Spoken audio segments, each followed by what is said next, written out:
narito ang malalaki at makabuluhang balita ngayong araw. Hataw Balita ngayon. Naniniwala ang mga leader ng House Quadruple Committee na mayroon talagang reward system sa war on drugs na ipinatupad sa ilalim ng Duterte administration. Ayon sa Quadcom, malaking tulong ang magkakatugmang pahayag ni na retired police colonel at former PCSO General Manager Royina Garma at dating NAPOLCOM Commissioner Edelberto Leonardo para ma-establish ang existence ng reward system sa mga pulis na makakapatay ng drug suspects. Ang mga impormasyong ito na nakuha ng Quadcom ay tiyak daw na isasama nila sa ilalabas ng committee report.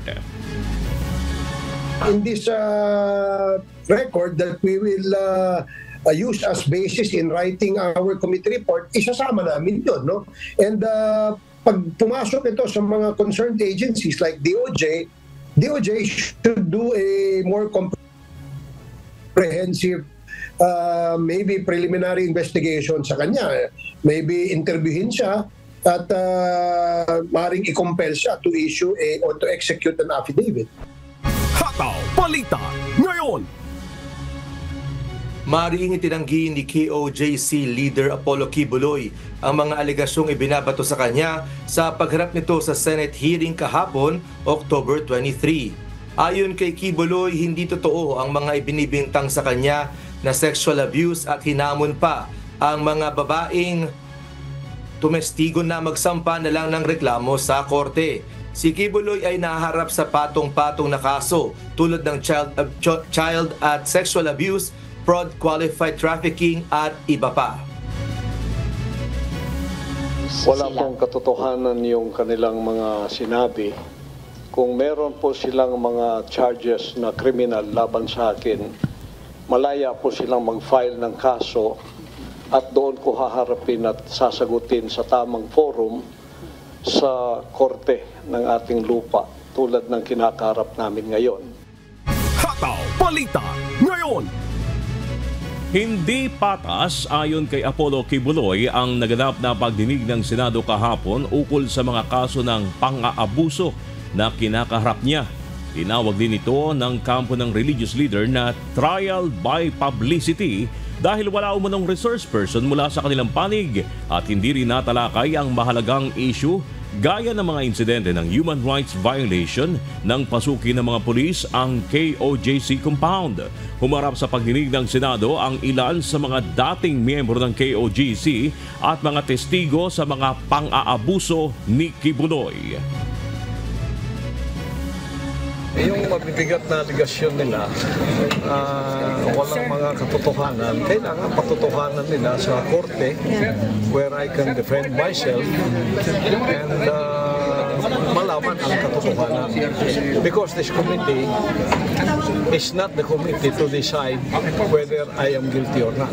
It should be the court of law. So, hindi natin committee ito. Hindi committee fair ito. Balita ngayon. Formal nang sasampahan ng kasong material misrepresentation ng COMELEC si dismissed Bamban Mayor Alice Go sa Lunes sa Tarlac Regional Trial Court. Kaugnay ito ng pagsisinungaling umano ni Go sa kanyang Certificate of Candidacy o COC ng tumakbong alkalde ng Banban noong 2022 kung saan sinasabi niyang siya ay Pilipino. Kasabay nito ay hihilingin din ng komisyon na mailapit o mailipat ang venue ng kaso sa Maynila sa halip na gawin sa Tarlac. Ang komisyon ay magre-request, magpapail ng motion sa korte kung saan man ito mararaffle sa Tarlac na baka pwedeng maipa-transfer ang venue ng trial kung sakasakali upang para po maprotektahan yung safety, security ng lahat. Hataw Balita ngayon. Posibleng makasama pa rin sa balota ang mga pangalan ng nasa mahigit 100 aspirants na pinatawa ng perpetual disqualification ng Ombudsman. Ito'y matapos mag-issue ang Korte Suprema ng temporary restraining order para mapigilan ang Commission on Elections na otomatikong kanselahin ang Certificate of Candidacy o COCs ng mga ito.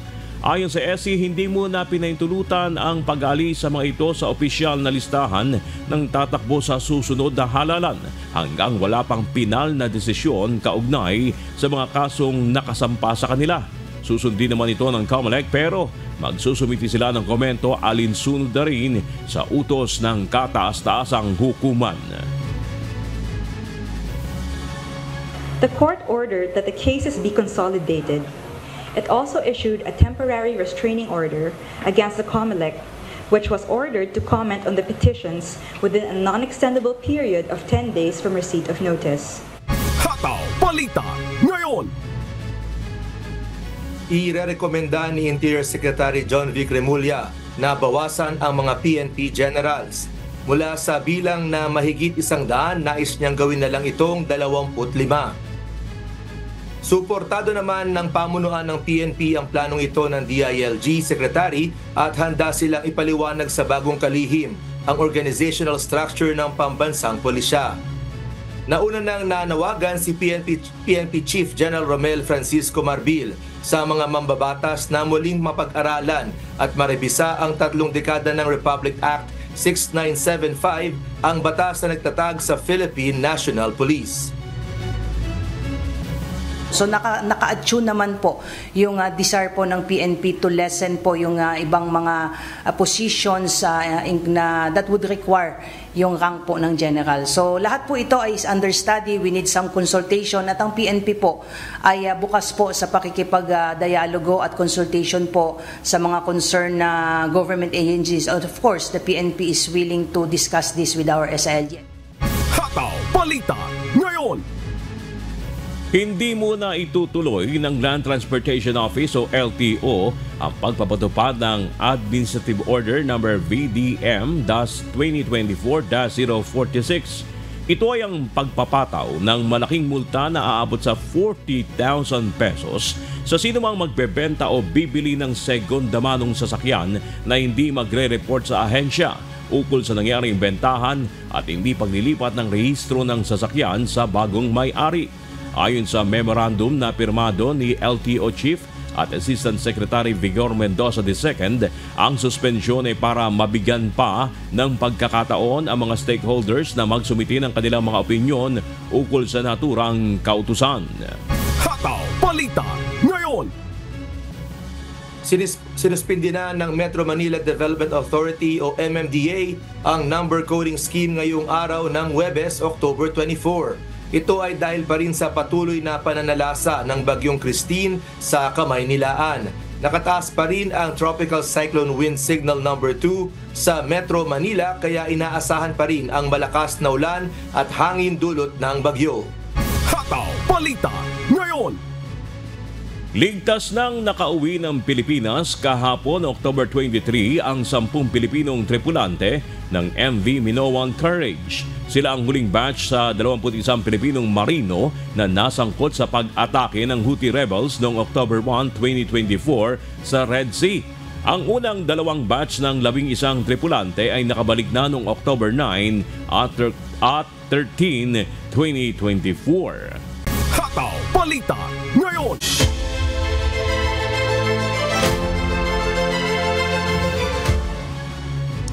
Bandang 1:00 ng madaling araw kanina nang mag-umpisang maramdaman sa Metro Manila ang malakas na ihip ng hangin at malalakas na buhos ng ulan dahil sa Bagyong Christine. Nagdulot naman ito ng pagbaha sa iba't ibang lugar sa Kalakhang, Maynila. Sa Barangay 138 Caloocan City, pinasok na ng tubig ang isang convenience store dahil sa walang tigil na pag-ulan. Umabot naman sa lagpas tuhod ang baha sa M. Naval Street sa Barangay Sipak, Navotas City kaninang bandang 2:00 ng madaling araw. Bunsod pa rin ang malalakas na pagbuhos ng ulan, umapaw na ang Talayan Creek sa Quezon City dahilan para tumaas ang tubig baha sa kahabaan ng G. Araneta Corner Del Monte Avenue sa Barangay Balingasa, Quezon City. Hirap na ring dumaan ang mga maliliit na sasakyan tulad ng motorsiklo sa E. Rodriguez Sr. Avenue sa tapat ng De Los Santos Medical Center dahil sa gutter deep na baha. As of 11 p.m., nakataas ang Tropical Cyclone Wind Signal No. 2 sa Metro Manila kaya asahan pa ang patuloy na pagbuhos ng malakas na ulan.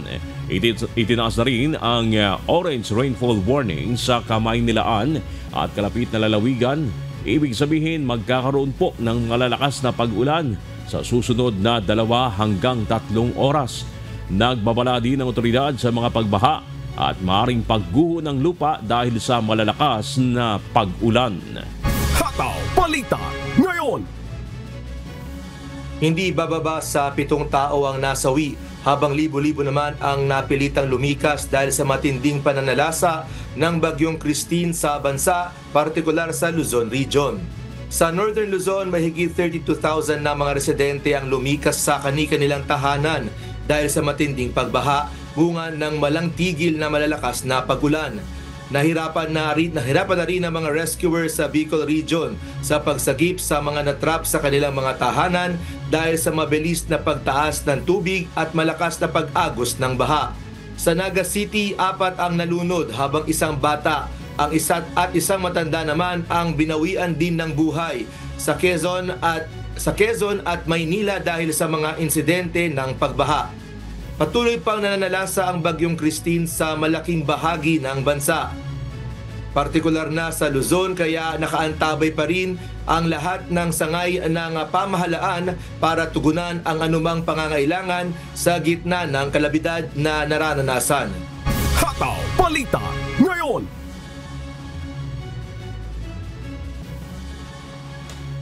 Nagpadala na ang Metropolitan Manila Development Authority o MMDA ng 30-man clearing team at 20-man search and rescue team sa Bicol bilang tugon sa utos ni Pangulong Ferdinand Marcos Jr. na tumulong sa mga naapektuhang komunidad sa rehiyon. Bukod dito, nagpadala rin ang MMDA ng 40 solar-powered water filtration systems, aluminum boat, 2 engine-operated rubber boats, 20 maliliit na fiberglass boats, 1,000 life vest, 6 na chainsaws, mga modular tent at gamot para sa leptospirosis. Pagtitiyak ng MMDA, may natitira pang kagamitan sa Metro Manila at nakahanda pa rin silang tumugon sakaling kailanganin ang kanilang tulong.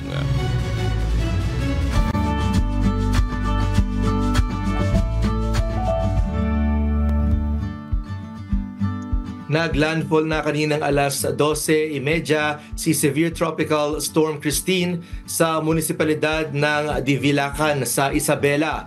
Sa bulletin ng Pag-asa, as of 4 a.m., huling namataan ang sentro ng Bagyong Christine sa vicinity ng Macon, Isabela. Napanatili nito ang lakas ng hanging aabot sa 95 km per hour at bugso na 160 km per hour. Bahagya namang bumagal ang pagkilos nito pa west-northwest sa bilis na 15 km per hour.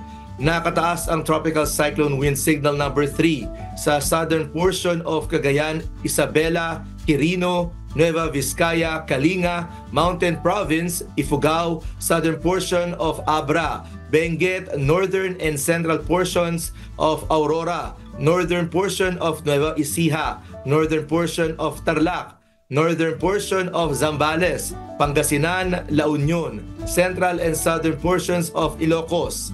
Tropical Wind Signal number 2 naman ang nakataas sa Ilocos Norte, rest of Ilocos Sur, Apayao, rest of Abra, rest of Cagayan, including Babuyan Islands, rest of Aurora, rest of Nueva Ecija, Bulacan, rest of Tarlac, Pampanga, rest of Zambales, Bataan, Metro Manila, Cavite, Laguna, Rizal, Batangas, northern and central portions of including Polillo Island, northwestern portion of Camarines Norte.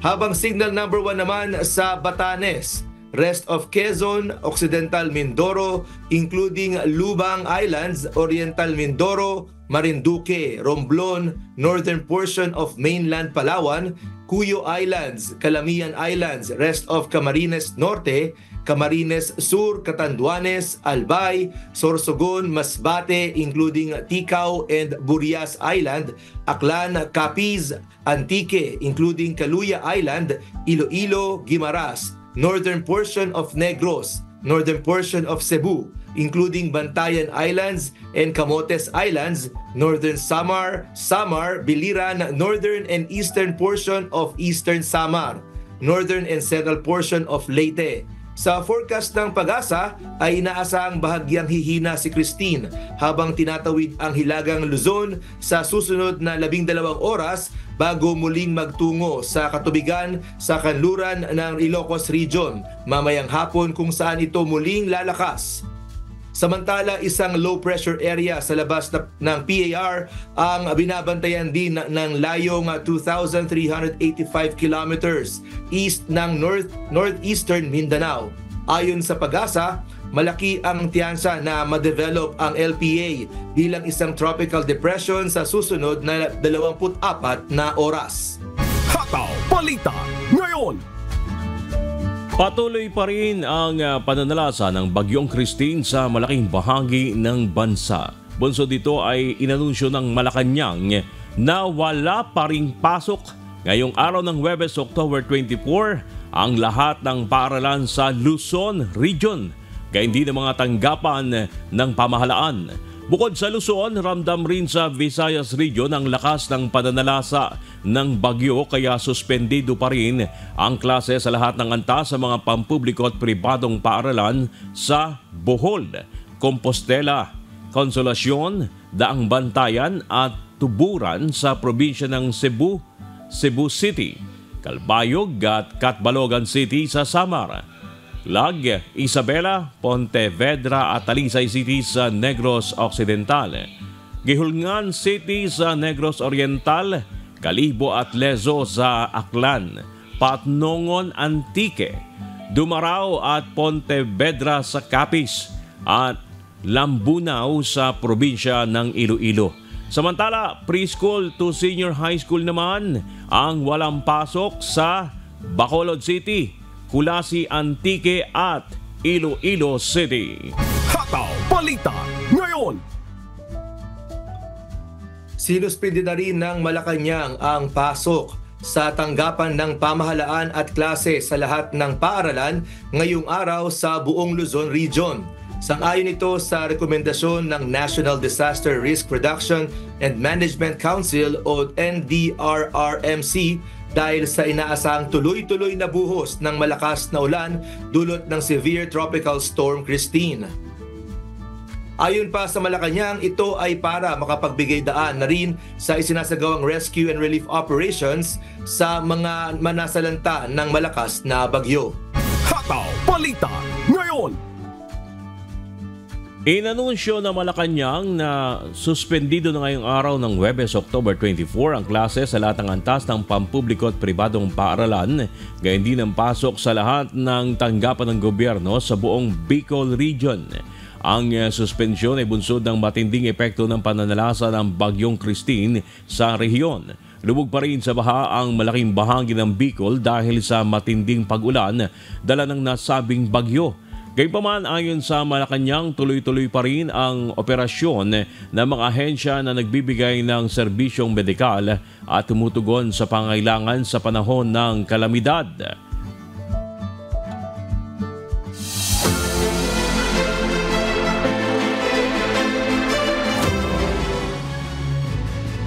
Apektado rin ng ilang bahagi ng Visayas dahil sa Bagyong Christine. Sa Central Visayas, umakyat pa ang bilang ng mga pasaherong stranded matapos kanselahin ang biyahe ng mga sasakyang pandagat dahil sa bagyo.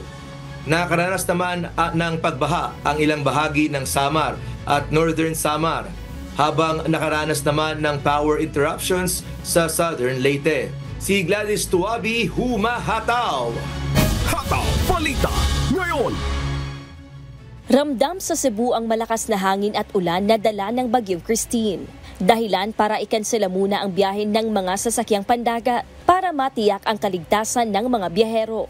Sa pinakabagong ulat ng Coast Guard District Central Visayas, higit 500 pasahero na ang na-stranded. Lagi ma'am, nag-uula si ito kay gusto ko na umuwi. Unya kay, lagi tayo mahimo. Kay dalaman ng panahon. Pero dire wala may problema na ang pinakain namin kaya lang ang gusto ko na umuwi sa amin sa Leyte. Pero dito Lunes, isudjud kay arang ka kusog hangin ja now nya kanang nay wala man koy sakyan.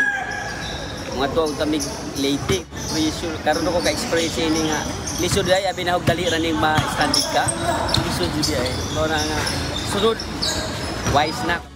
Dahil sa abalang na idulot sa mga biyahero, tiniyak ng lokal na pamahalaan na mabigyan sila ng pagkain, habang pansamantalang nakapwesto sa ilang gym sa Cebu City kung saan naghihintay ng resume ng biyahe. Pinapayuhan naman ang mga pasahero na alamin muna ang schedule ng kanilang biyahe ngayong masungit ang panahon upang makaiwas sa aberya. Maliban sa Cebu, apektado rin ng bagyo ang ilang lugar sa Eastern Visayas. Sa ulat ng 3rd Infantry Battalion ng Philippine Army, mahigit sa 600 residente sa San George at Gandara, Samar ang inilikas mula sa kanilang mga bahay dahil sa pagragasa ng tubig mula sa ilog. Nakahambalang naman sa ilang kalsada sa Lope de Vega, Northern Samar at Calbayog City, Samar ang ilang sanga at natumbang puno, kaya agad itong nilinis para madaanan ng mga motorista. Nakaranas naman ng pagbaha ang bahagi ng Sitio Banica, Barangay Bugo, Mondragon. Ganon din sa Barangay Kalingnan, Katubig, Northern Samar. Samantala, ilang lugar naman sa Southern Leyte ang nawala ng power supply. Sa abiso ng Southern Leyte Electric Cooperative Incorporated, naapektuhan ng power interruption ang Panaon area matapos mahulugan ng suspension insulator ng NGCP ang current transformer ng Himayangan Substation dahil sa lakas ng hangin.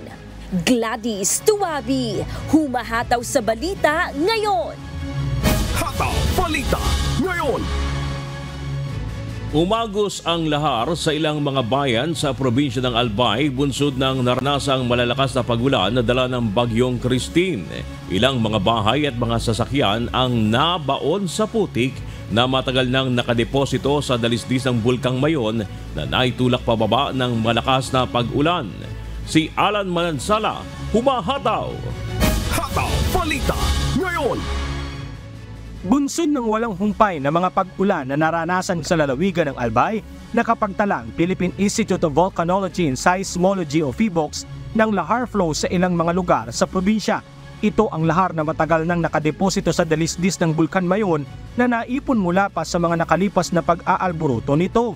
Paliwanag ng PHIVOLCS, naitulak ng malalakas na pag-ulan ang nakadepositong lahar dahilan para umagos ito pababa sa mga bayan na nakapalibot sa bulkan. Base sa mga larawang nakunan ni Ralph Felix Ladia Opeñano, makikita na nabaon na sa lahar ang ilang mga sasakyan sa Barangay Masarawag sa Ginubatan, Albay. Bukod sa sasakyan, ilang mga bahay rin ang natabunan ng napakakapal na putik. Sa isa pang video na ibinahagi ni Ginubatan Mayor Paul Chino Garcia, makikita rin ang malakas na pagragasa ng lahar mula sa Bulkan Mayon. Paliwanag ni PHIVOLCS Director Teresito Bacolcol, masyadong delikado ang lahar flow dahil maaari itong magdulot ng matinding pinsala at ikamatay ng maraming mga tao. Okay, so pwede pong magdulot ng significant and destructive effects ang lahar sa mga komunidad na nasa paligid ng Mayon Volcano. Maaaring tangayin ng lahar ang mga gusali, bahay at mga pananim. Pwede rin kumitil ito ng buhay like what happened in 2006 during the Typhoon Reming. Around 1,200 people died in Albay dahil sa lahar. Samantala, nasira rin ang ilang struktura sa Albay bunsod ng mga pag-ulang naranasan kahapon. Sa drone shots na nakuna ni Lionel Cabangon, makikitang nawasak ang dike sa Ginubatan na pipigil sana sa tubig baha. Ilang mga insidente rin ng landslide ang naitala sa probinsya, dahilan para hindi madaanan ng mga motorista ang ilang kalsada. Sa bayan ng Manito, ilang mga insidente rin ng pagguho ng lupa ang naitala dahil sa bagyo. Maging sa bayan ng Cuduran, may ilang mga bahay rin ang natabunan ng lupa, habang may ilang mga puno rin ang nagbagsakan at humambalang sa mga kalsada. Gayunman, wala namang naitalang casualty sa lugar. Sinimulan na ng ilang mga bayan sa Albay ang pagsasagawa ng clearing operations sa mga binahang kalsada upang maihatid ang tulong na kinakailangan para sa mga residenteng sinalanta ng kalamidad. Nagdeklara na ng state of calamity ang buong lalawigan ng Albay upang agad na magamit ang emergency fund para sa pangangailangan ng mga residente at recovery efforts sa pinsalang idinulot ng bagyong Christine. Alan Manansala, humahataw sa balita ngayon. Hataw Balita ngayon. ngayon. Patuloy ang ginagawang monitoring ng provincial at local government units sa sitwasyon ng panahon sa Bulacan para sa inaasang pananalasa ng Bagyong Christine sa lalawigan. Kinansila na rin ng pasok sa lahat ng antas ng paaralan at maging ang pasok sa trabaho ng ilang mga manggagawa sa probinsya. Mula sa Malolos, Bulacan, may humahataw na balita si Nestor Torres live. Hataw Balita ngayon. Nestor, kumusta na ang sitwasyon ngayon dyan sa Bulacan? Ramdam pa rin ba ang epekto ng Bagyong Christine? Yes, good morning, Sunny. Sa ngayon nga ay nakaranas ng malakas na pag-ulan kagabi bandang alas 11 hanggang alas 12 sa ilang bahagi ng Bulacan, pero after nun ay hanggang ngayon ay hindi naman nakakaranas ng mga malalakas na pag-ulan. Pero naka-standby pa rin ang Bulacan Provincial Disaster Risk Reduction and Management Office sa magiging lagay ng sitwasyon ng panahon. Nilagay na sa Tropical Cyclone Wind Signal number 2 at Yellow to Red Rainfall Warning ang ilang probinsya sa Central Luzon, pangunahin na ang Bulacan. Ayon sa Philippine Atmospheric, Geophysical and Astronomical Services Administration o PAGASA kahapon. Dahil dito, naglabas ng memorandum circular ang provincial government ng Bulacan na layong itaas ang Emergency Preparedness o EPR sa lalawigan at upang makapaganda ang mga Bulakenyo sa epekto ng Bagyong Christine. Sa inilabas na pahayag ni Bulacan Governor Daniel Fernando, ipinag-utos din ang suspensyon ng klase sa lahat ng antas ng pampubliko at pribadong paaralan at suspensyon sa trabaho sa lahat ng mga pampubliko at pribadong tanggapan ng lalawigan ng Bulacan ngayong araw, October 24, upang makaiwas at makapaganda sa ang mga Bulakenyo. Hindi naman kasama sa suspensyon ang mga tanggapan na nagbibigay ng emergency, health and social at iba pang pangunahing pangangailangan. Samantala, kahapon October 23 din ay nag-discharge o nagpapakawala na nga ang Bustos Dam ng 52 cubic meters per second, habang 34 cubic meters per second naman na nasa 16 meter ngayon ang water level ng Bustos. Habang nasa 101 meter naman ngayon ang Ipo. At bilang bahagi ng paghahanda, ipinag-utos na rin ng LGUs na ihanda ang mga paaralan at covered court na posibleng gamitin ng mga residenteng maapektuhan ng pagbaha sa lugar. Orange to red warning, ibig sabihin ito ay pagtataas ng alert level ng ating panlalawigan, kahandaan ng PDRMO. So dito nga meron tayong sinusunod na emergency protocol na sinasabi. Yung pagtataas na ito ay halimbawa inihanda mo lang ang iyong gamit at pag nagtaas tayo ng level, kailangan mo nang gawin ang pagkakandap ng paglilipat. Yung ating preventive evacuation, halimbawa, gagawin na natin yung preventive evacuation. Inaalam na natin kung saan kinakailangan. Yung prepositioning ng mga assets natin, yung pagdedeklara ng mga walang klase, yung pagdedeklara ng walang paso, ito yung ginagawa nating alert level. Sa bayan ng Kalumpit, nalinis na ang mga rooms at ilang swimming pool resort na ipagagamit sa mga evacuees. Nagtataas kami ng mga gamit para pagdating ng ulan malakas bukas, nakataas na kami, nakaready na kami. Nakaready na rin yung mga gamit namin dadalhin para pagligas, dire-diretso na.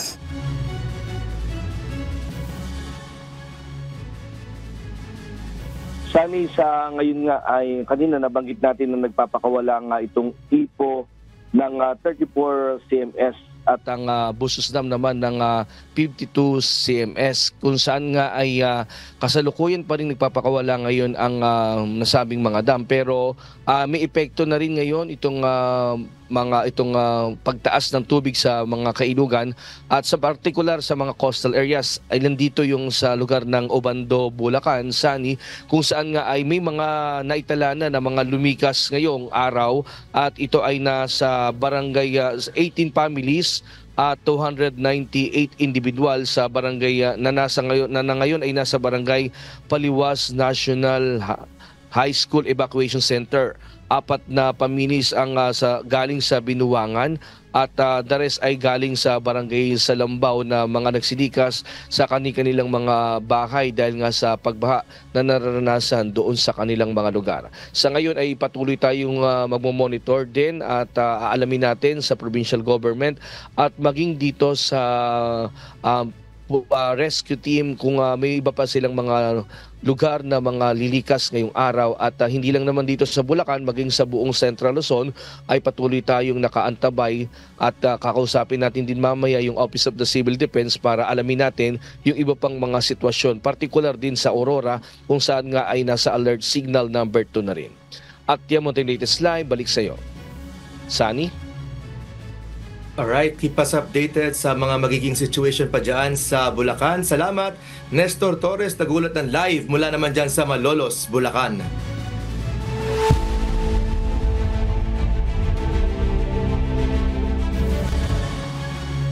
Umami na ang 2 lalaking suspect sa pagpatay kay Ripudaman Singh Malik noong 2002, ngunit hindi nila sinabi kung sino ang nag-utos sa krimen. Ito ang makataw na balita ni Chris Pugaban. Hataw Balita ngayon.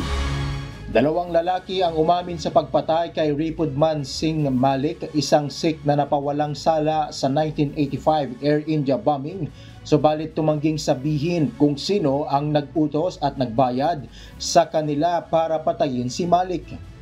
Ayon sa korte sa British Columbia, umamin sina Tanner Fox at Jose Lopez na binaril nila si Malik noong 2022. Ang insidente ay naganap sa labas ng negosyo ni Malik sa Surrey, British Columbia, kung saan 7 bala ng baril ang tumama mula sa kaliwang bahagi ng kanyang pulang Tesla. Itinuturing si Malik na pangunahing suspect sa Air India Flight 182 bombing na sumabog malapit sa baybayin ng Ireland na ikinasawi ng 329 na tao kung saan kabilang ang 280 Canadians. Gayunpaman, pinalaya siya at si Ajahib Singh Bari noong 2005 matapos magdesisyon ng hukom na hindi kapanipaniwala ang 2 paunahing saksi ng prosekusyon. Matapos ang kanilang pag-amin, nagkapisikalan sina Fox at Lopez sa loob ng korte habang nakatingin ang publiko kasama ang pamilya ni Malik. Pinaghihinala ang may kaugnayan ang pamamaslang kay Malik sa mga tensyon sa pagitan ng Sikh community at gobyerno ng India. Chris Fugaban, humahataw sa balita ngayon. Hataw Balita ngayon. Patuloy na nangunguna ang United States sa global economic growth ayon sa pinakabagong ulat ng IMF o International Monetary Fund. Nangunguna sa trend na ito ang malakas na consumer spending. Ito ang humahataw na balita ni Noni Ramos. Hataw Balita ngayon. Tinaas ng International Monetary Fund ang kanilang economic growth forecast para sa United States sa mga taong 2024 at 2025. Ang US lamang ang may developed economy na nakakakita ng pagtaas para sa parehong taon dahil sa matatag na paggastos ng mga mamimili sa kabila ng mataas na inflation at interest rates. Nakatanggap din ng mga umuusbong na merkado ng positibong forecast tulad ng India at Brazil, habang ibinaba ng IMF ang forecast para sa China. Nagbigay babala ang IMF tungkol sa mga panganib na maaaring makaapekto sa pandaigdigang ekonomiya, kabilang ang mga potensyal na digmaan sa kalakalan at pagtaas ng presyo ng langis. Ayon sa Director ng National Economic Council ng White House na si Lael Brainerd, nangunguna ang US sa mga mauunlad na ekonomiya sa paglago sa ikalawang sunod na taon. Nagpapahiwatig ang World Economic Outlook ng IMF na mananatili ang global GDP growth sa 3.2% sa 2024. Sa kabila ng mga hamon, nagpapakita ang ekonomiya ng Estados Unidos ng katatagan, gayon din ang labor market at nabawasan ang panganib ng recession. Noni Ramos, humahataw sa balita ngayon. Hataw Balita ngayon. Hiniling ng Binduang Provincial People's Committee sa Universidad ng Tu Dao Mot na i-refund sa mga mag-aaral ang 37 bilyong Vietnamese dong o humigit kumulang 85 million pesos. nilabag umano ng universidad ang mga patakaran sa pagkolekta ng bayad sa matrikula. Ito ang mahataw na balita ni Chris Aguado. Hataw Balita ngayon. Nalaman ng state audit na may mga paglabag ang universidad ng tudaw mod sa pagkolekta ng tuition fee para sa mga school year ng 2020-2021 at 2021-2022.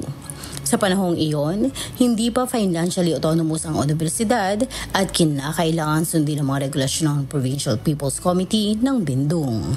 Ang Universidad ng Tudaw-Mot ay isang pampublikong universidad na nag-aalok ng higit sa 60 kurso sa antas ng undergraduate at masters.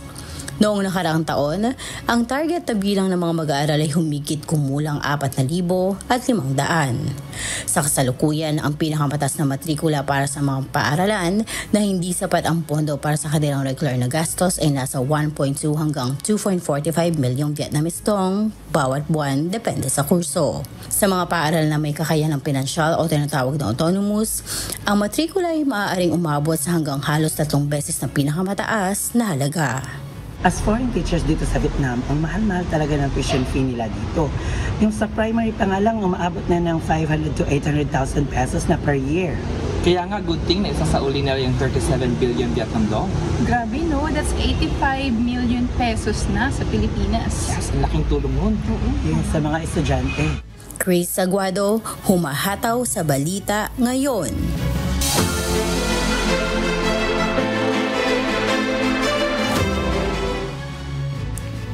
Tinatayang nasa mahigit 100,000 na ang naapektuhan ng pananalasa ng Bagyong Christine sa Bicol Region.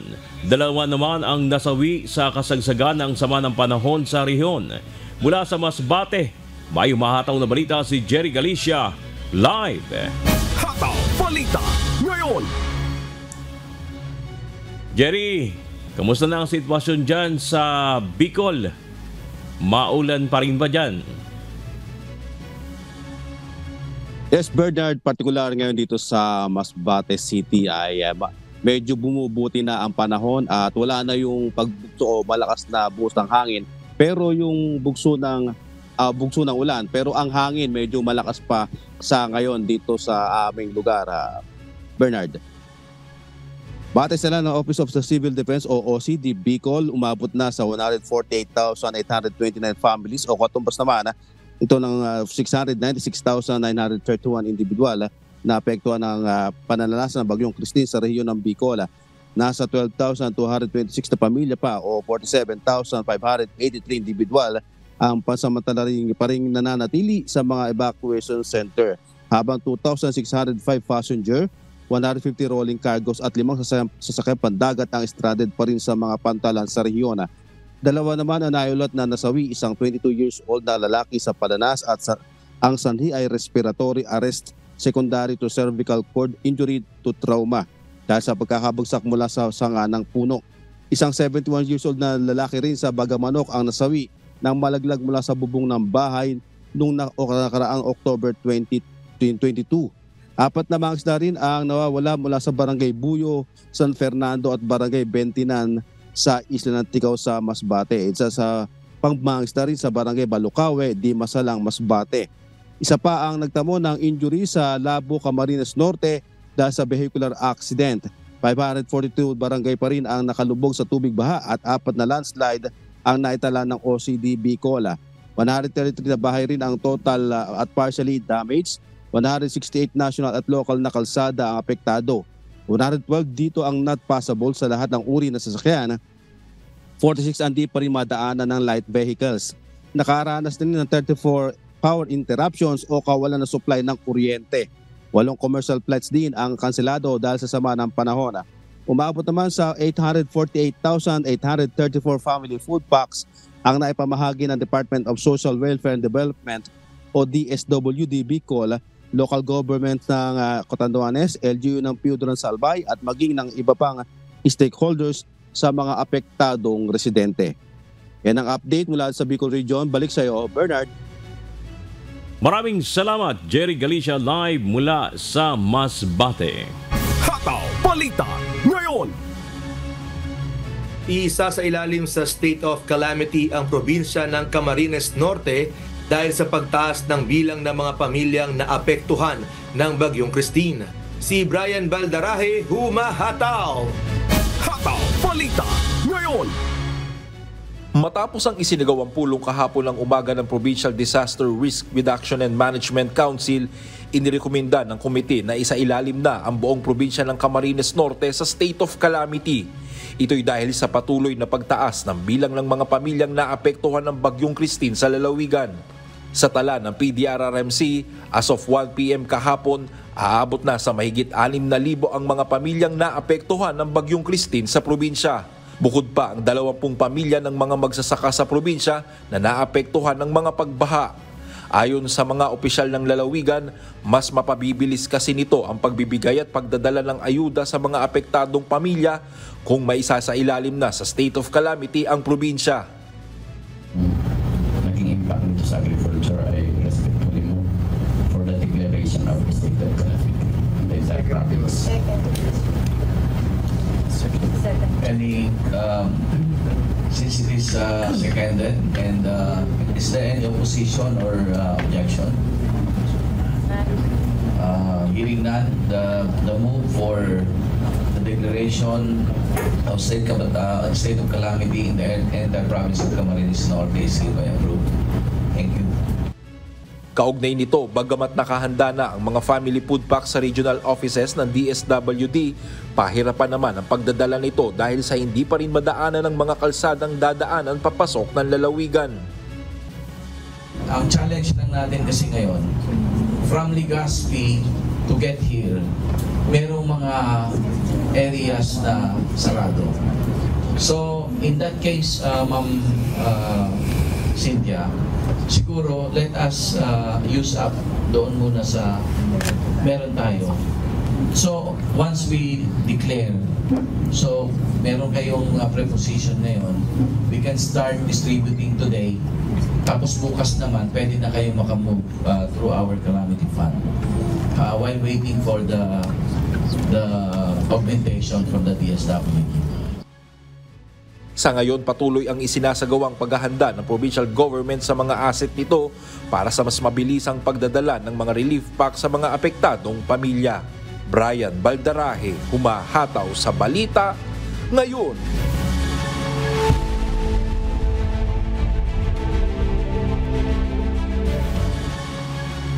Naharap sa panibagong kontrobersiya ang America PAC election campaign group ni Donald Trump matapos isiwalat ng isang canvasser na nadadaya ang GPS location ng door-to-door campaign nito.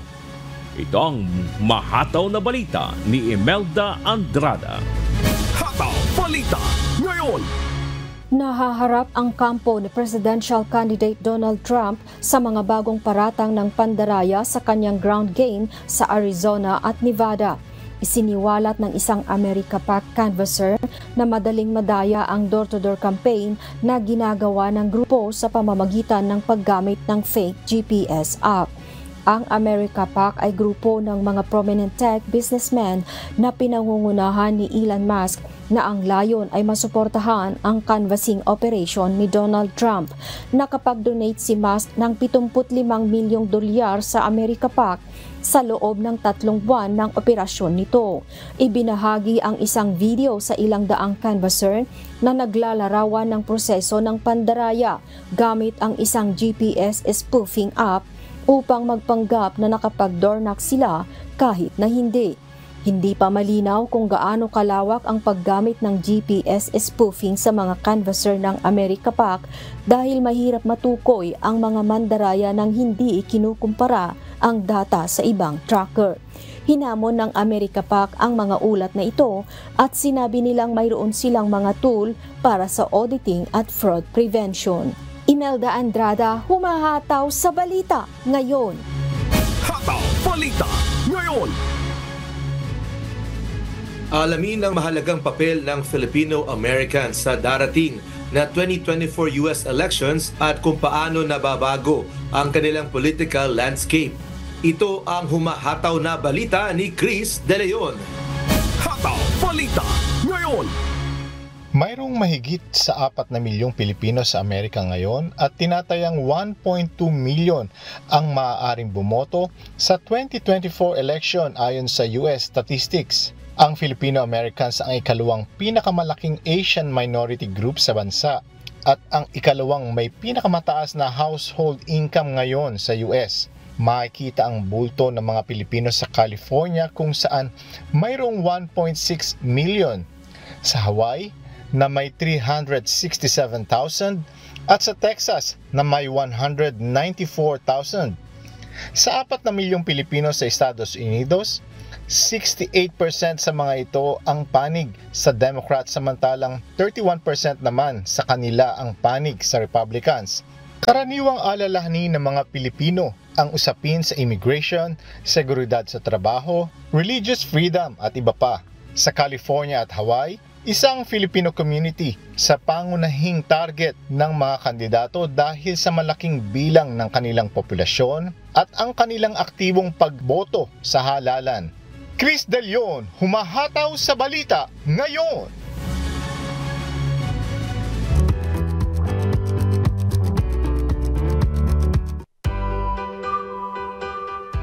Oy, viral ngayon ang New Zealand. At bakit? Dahil po sa pagtatalaga ng time limit sa yakapan. May time limit na po ang yakapan sa kanilang paliparan. Ito ang umahataw na balita ni Early Briones.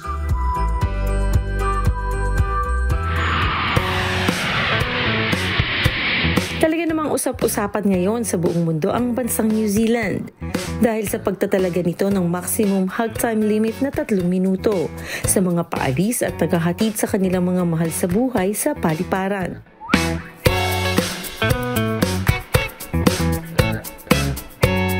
Ang nasabing patakaran ay sinimulan ng Dunedin Airport, isang simpleng paliparan na nagsisilbi sa 135,000 individual sa South Island, New Zealand. Naglagay ang pamunuan ng paliparan ng mga palatandaang nagsasaad ng max hug time 3 minutes upang paalalahanan ng mga pasahero na para sa mabilisang pamamaalam lamang ang lugar na iyon. Oh, no! At para naman sa mas mahabang pamamaalam, maaari silang pumunta sa parking area. Ipinatupad noong Setyembre ang naturang patakaran upang mapanatiling maayos ang daloy ng mga sasakyan sa bagong disenyo ng draft-off zone. Nagdulot ng magkahalong reaksyon ang bagong patakaran sa social media, habang tinutuligsa ng ilan ng limitasyon sa yakap bilang paglabag sa karapatang pantao. Tinanggap naman ito ng iba bilang praktikal na solusyon. Hindi naman dapat mag-alala ang mga pasahero tungkol sa pagpapatupad nito dahil walang hug police na manghuhuli sa mga lalabag sa 3-minute rule. Early Briones, humahataw sa balita ngayon. Hataw balita ngayon. Patuloy po namin kayong inaanyayahan sa nagpapatuloy na mass indoctrination ng MCGI. Nasa day number 14 na po tayo. Mamayang 7 p.m. Philippine time sa official MCGI social media accounts. Kabilang ang MCGI channel, ang official YouTube channel ng Members Church of God International. Patuloy rin po namin kayong inaanyayahan na makiisa sa Global Prayer for Humanity tuwing Lunes hanggang Biyernes, alas 9:30 ng gabi. Ito po ay nakastream ng live sa lahat ng MCGI social media accounts. Ang Global Prayer for Humanity ay bukas po sa lahat anuman ang inyong relihiyon o lahi. Mga kasamay, kung may mga storya po kayong nais balikan sa Hataw Balita ngayon, pwede nyo po itong muling mapanood sa aming mga official social media account. Magtungo lamang po sa UNTV News and Rescue YouTube channel at i-click ang subscribe button. Gayun din sa aming Facebook at TikTok accounts. Mapapanood nyo rin po ito ang iba pang mga balita ng UNTV, pati na ang iba pang video na nag-iisang public service channel. Kaya tara na, subscribe, like, and share. At sa aming ibabahaging mga salita ng Diyos na ating sandigan, mula sa unang Juan, Kapitulo 2, ang talata ay 6. Ang nagsasabing siya'y nananahan sa kanya ay nararapat din namang lumakad na gaya ng inilakad niya.